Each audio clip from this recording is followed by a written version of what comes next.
Previously on the journey. It's his nap time. For real. But we sometimes will be like, I gotta go do this, I can't do this, I can't do this. And to see how he's going, and we know LeBron James is a household name.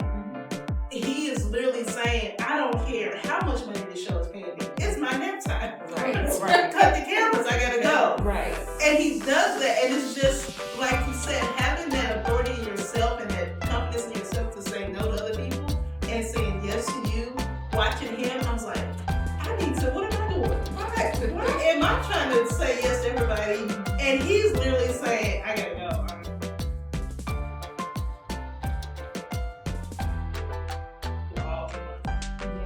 That also takes us to like kind of along the lines of one of the questions of how do you explain or communicate your business goals or self-care goals with your family so that they understand your commitment and your time? I think planning it, just literally planning it, talking about it. When I was in college, I had a roommate. She would say, I'm working out at this time. I'm taking my nap at this time. I'm doing this at this time. So planning it out so that other people, me now and my husband, we share each other's schedules so that we know, oh, you're in a meeting at this time, so I can't be mad at you when you're not answering the phone. Right. Because I know this is your meeting time. So I think like literally planning it so that his team knows his schedule. Oh, I'm talking to my wife at this time. They'll call me. Yeah. So I feel like it's like building things that works for you because I know I'm not the biggest fan of a digital calendar, but I know that that's how my husband operates. That's why I sort of migrated like using the digital calendar and me also having my old school calendar. It's about compromise for us. I think it's about communication for us. It's about knowing just really each other's team and the team knowing us. I think it's mainly communication and making sure that we are compromising, but not compromising to where we're not being ourselves, but compromising to where we are truly understanding what each other need. Yeah. And I'm real quick. And I'm pretty sure like when you're saying your teams know that you all stress like that time that you all are talking to one another, when you stress that like, hey, don't interrupt. So Lisa said, she communicated with her family, like, this is your time where you can't interrupt, and learning that people have to be okay. Now, have you all had backlash with that in any way? Yes.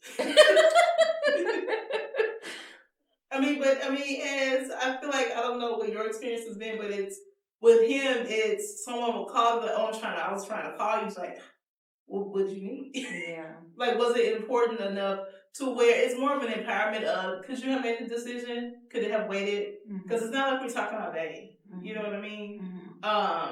Everything that's urgent to someone else doesn't have to be urgent to you. Right. Which is what we sort of had to understand. Will there be backlash? Yes. Because people are saying, what do you mean? Taking this time. We need this now. Do we need it now? Or do you want it now? Because I'm doing this now. But if we wait an hour, will the world still be going? The answer, I think, is yes, but I don't know because no man knows the day of the hour. Now, if Jesus is coming back, that changes everything. But right now, at this present moment, yes, it's not urgent for me. Yes. Stand on it. So stand on it. That's the thing, that stand on it. And because even with the LeBron James thing, they know it because he stand on it. That's what teach it to myself, like telling them, okay, listen, I got a schedule. Even with being structured about your businesses and like clients or appointments or if it's in there, stand on this is how I do it. These days, I'm off on Monday. Period. Stress it to them. Oh, well, I was just gonna call. They call you with this. I told you I was off on Monday. So now you won't get an answer at all. Do I have to like being serious? Like, okay, you gotta teach them. I learned from somebody you have to teach people how to treat you. That's good. Right? You gotta teach people how to treat you. So if I'm telling them or being, you're standing on this is my plan. I'm getting structured. This is how it's going. This is my schedule. Get your family to understand, children and all. Like this is the structure. This is she stood on it for an hour. I'm in here. Door locked. Okay, I gotta come in. But I'm just saying, I gotta stand on. One time, that just reminded me. One time I had to tell. And so, yeah, they locked the door and they weren't able to access me because I needed to go to sleep. Mm-hmm. I had never, when I was slept, I never slept that uninterrupted sleep. Mm-hmm. So sometimes you just have to set it in place and stand on it. Mm-hmm. Don't waver from it, because if you do that, then you'll leave a little loose space. And you think, oh, it's okay if I do. Well, for some reason, she'll answer. If I do this, they're going to answer. I'm going to do not disturb. It will block the calls out. Do not disturb is a blessing. Yeah. Because let me tell you, Arresta's phone is going to go on do not disturb Monday through Friday. Okay. Well, yeah, Monday through Thursday. I'll take that back at about 8:35 p.m. And people will call me, and I'll see on the next day that I have missed calls and text message. Mm-hmm. And what that helped do is free me from feeling obligated to from a lot of things. Mm-hmm. I'll just leave it at that. I have that too. 9:30. It goes in black. See, I had to do it early because I'm up early. And you know what you are able to do? You are able to put certain people, I learned this from my young kid, my teenage kids, that you can put certain people, because I told them I am not on Do Not Disturb. I am on the access side of it. You can put people that can get through to you. They can call. So it's a space that you can put in like your key. If it's you didn't know that? Oh, we gonna have to teach you this. Because my daughter, I did it because she would do it, and I got so mad one day. I went to drag her. I said, I've been calling you, and I've been calling you, and I've been calling you. And then she taught me, she said, okay, Mom, you're able to call. And sometimes you can call 2 times. You got to do it 2 times, and it'll break through. Mm-hmm. Do it 2 or 3 times, and it'll break through. But they put you on the side where you can they can access you. It's on a little list, and she's like, yeah, I'm on there now. So I said, if I call, you don't answer me. That's a problem. And she may get dragged. Oh, she may. Maybe, yeah. Maybe. Right. I say, so the access point right there with the Do Not Disturb. I love that. That's my ministry. That's my jam. I will give to that. Yes, I love that. Here's my one issue with that. Mm-hmm. People take advantage of let me call twice back to back. Ooh. Because you are on my Do Not Disturb list, you calling twice back to back does not give you the privilege of getting to me. You're a Do Not Disturb for a reason, because as you just said, if you were on the list, you would have gotten through the first time. Mm-hmm. This is a message for somebody. If you were on the list, you would have gotten through the first time. Do not call back to back, because then you're disturbing intentionally someone's peace. Yeah. Like, that's true. Yeah. And they do that to provoke you. They do that. But the access, from something that I learned, is once you've been one time, it's like, man, you messed up. Because now they're going to expect you to do that more times. Now, do you think once you've been that you can kind of reestablish a boundary, and then if you hold to your guards, it'll stick? I have found that to work sometimes with like the professional place of, okay, I did respond to your email on Saturday, but I didn't mean to do that. So now, for real, I just don't respond on weekends. I absolutely wait till Monday morning. I'm gone Friday. If it's important, maybe, no. Not even, I say if the building is burning down, then okay. But if there is no fire, there is no immediate danger, there is no reason for me to respond to an email or a phone call. That brings me to my point for all the people that are, because you have to be, so when you're in management, or like me, when I was an executive chef, I had my phone calls put to my phone because you're more obligated to come through. If that cook doesn't get here, I have to come, or I have to figure out who can come. So there's levels to it then, right? Because there's certain things that you'll probably tell them, like, okay, if this happens, or like with you probably have to tell them it depends on the scenario. Are you having a conversation to where it depends on what really happened? Because breaking news could happen, right? Don't you need to know? Yes. You have to know. But I definitely said, if a fire, and I'm talking a major, entire. The building is burning. All the stuff is burning. The building is burning down, and no one can make a decision in the building. Like everyone forgot how to function. Like major emergencies. Okay, that's what you need me for. You don't need me for everyday things. You don't need me on if we should go here. Is it breaking? Yes. Okay, go. Why do you need me for that? I'm talking major things here. That's what I had to set the boundary at. Because it was a call for every little thing, and that's what you have to protect your peace from. Oh, yes, protect your peace. Yeah, protect your peace. Did I overstep? Oh no, you handled that. You handled that. So please don't call her at all unless it's burning. Burning down. I mean, sorry. Burning. And got shot. And after you have already called the fire department, don't call me first.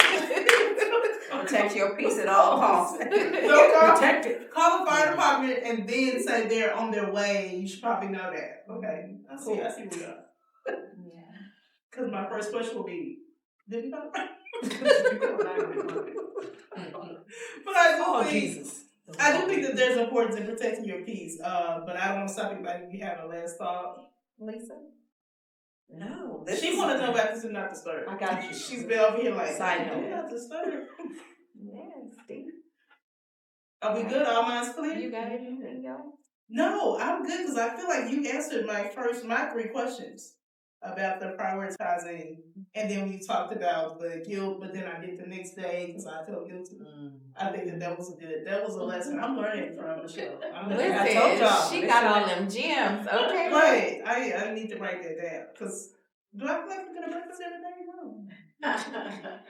But does my husband probably want one? Maybe.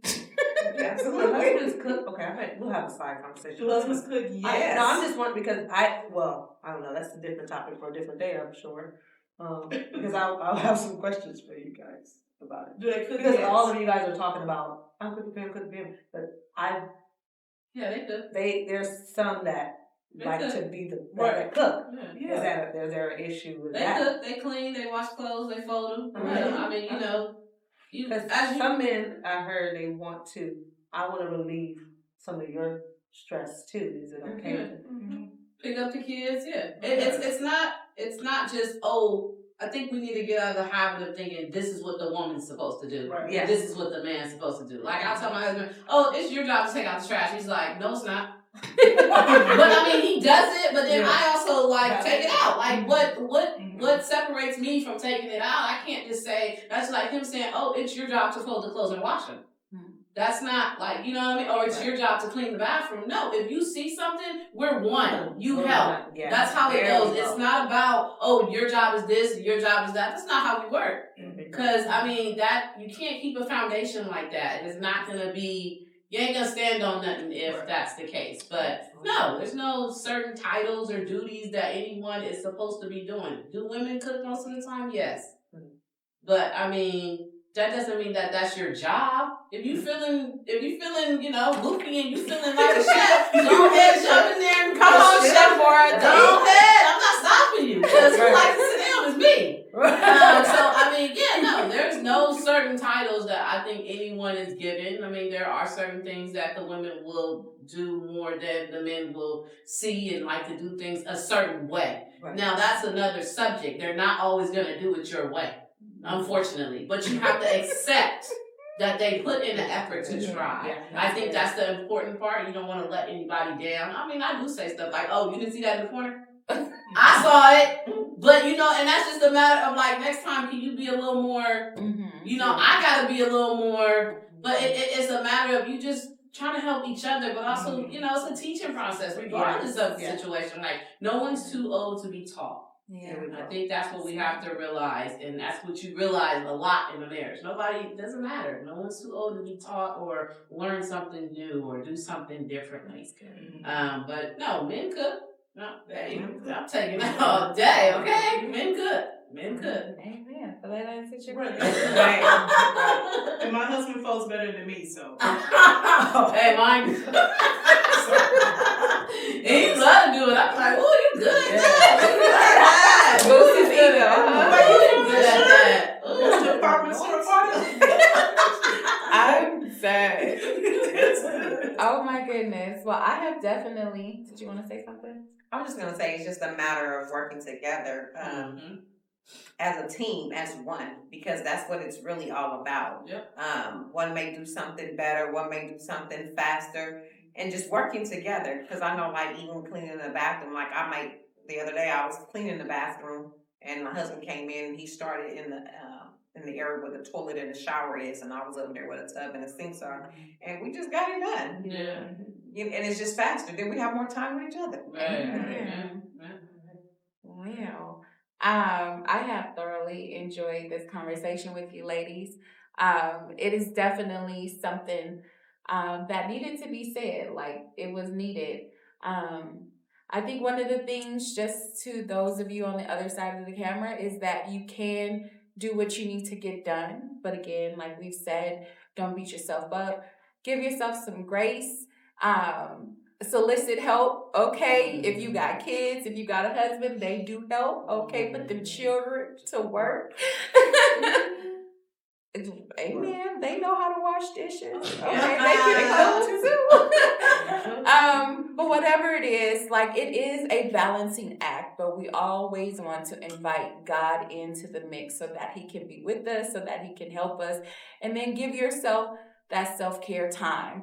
One of the things we've learned in our women's department at our church is that when you prioritize God, after God is supposed to come you, because if you are not good, you can't do nothing for nobody else. Right. And then your spouse and your children, so on and so forth. So, you can do this. And as a community, listen, we're on this journey. We're learning, laughing, and living together. And one thing we say all the time is, friends, don't let friends travel alone. So join us on this journey. Invite someone, like, share, and subscribe. We want to hear from you. We love encouraging you. I think that's all. Until next time, we love you. Bye.